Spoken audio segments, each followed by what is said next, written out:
Hi வணக்கம் மக்களே, நல்லா இருக்கீங்களா? இன்னைக்கு அனந்தபூர் ஆஸ்பத்திரிக்கு போறேன்.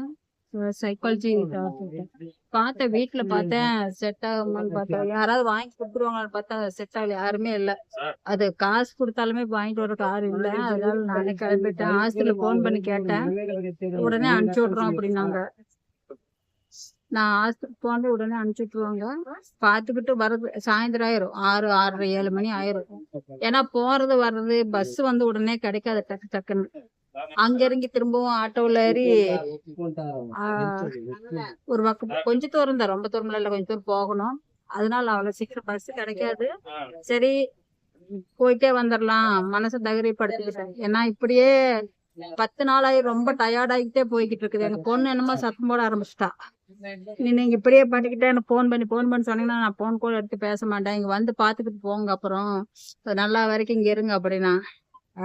நல்லா பாக்குறேன். இன்னைக்கு மாத்திரை வாங்கிட்டு வந்து போட்டு அதுக்கப்புறம் அது எப்படி இருக்குதுன்னு பாத்துக்கலாம்னு முடிவு பண்ணிக்கிட்டேன். கொஞ்சம் நல்லா இருந்துச்சுன்னா அப்படியே சமாளிப்பேன்.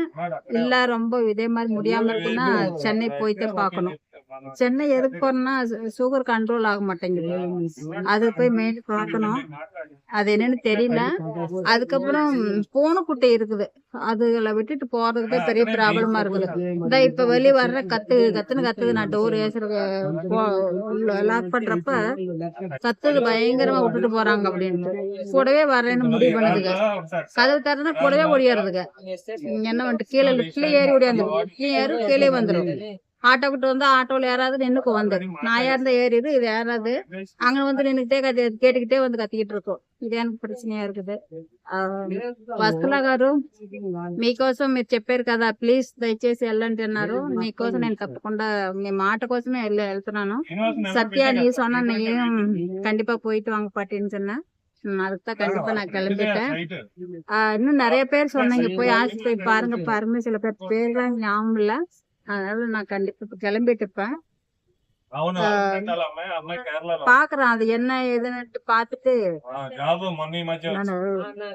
சாயந்தரம் வந்து சொல்றேன் டாக்டர் என்ன சொன்னாரு அப்படின்னு சொல்றேன். ஏன்னா 3 மாசம் ஆச்சு டாக்டர் பார்த்து, 3-4 மாசம் ஆயிடுச்சு. நான் போகாம டாக்டர்கிட்ட 3 மாசம் டேப்லெட் எழுதி வாங்கியிருந்தேன் போன்ல. இன்னைக்கு கிளம்பி போறேன். 8 வருஷமா யூஸ் பண்றாங்க. ஆனா என்னன்னா இது ப்ராப்ளம், என்ன டேப்லெட் போட்டாலும் தனிமையா இருக்கிறது வந்து ஃபுட் ஐட்டம் வந்து எனக்கு வந்து செட் ஆக மாட்டேங்குது. ஒரு நேரம் செய்வேன், ஒரு நேரம் செய்யாம விட்டுருவேன். மாதுளம்பழம் தயிர் மிக்ஸ் பண்ணி சாப்பிட்டு இந்த மாதிரி எல்லாம் சாப்பிடுறதுனால ஹெல்த் ப்ராப்ளம் நிறைய வருது. அதுதான் எனக்கு கொஞ்சம் கஷ்டமா தோணிட்டு இருக்குது. கண்டிப்பா இந்த ட்ரிப்பு முயற்சி பண்ணணும். இப்படியே இருக்கிறதுக்கு டவுனா போச்சுன்னா ரொம்ப கஷ்டமா இருக்குது. எனக்கு ஒரே ஒரு ஃபீல் பண்ணி ரொம்ப எங்க பொண்ணு விட்டு சொல்லி இது பண்ணேன், டே நம்ம உங்க 2 பேர்த்தையும் விட்டுட்டு போயிருந்தாட்டுருக்குதா அக்காலே உன்னையே, யார் இருக்காங்க உங்களுக்கு, யாரோட இதுவுமே இல்ல அப்படிங்கும் போது என்ன பண்ற, ஃபீல் பண்ற, என்ன பண்ண முடியும், கஷ்டமா இருக்குது. அது எல்லாத்துக்கும் ஒரு வர்ற இதுதான், வராமன்னு ஒண்ணு இல்லை. அந்த இது இயற்கையான அது நடக்கிறது தான்.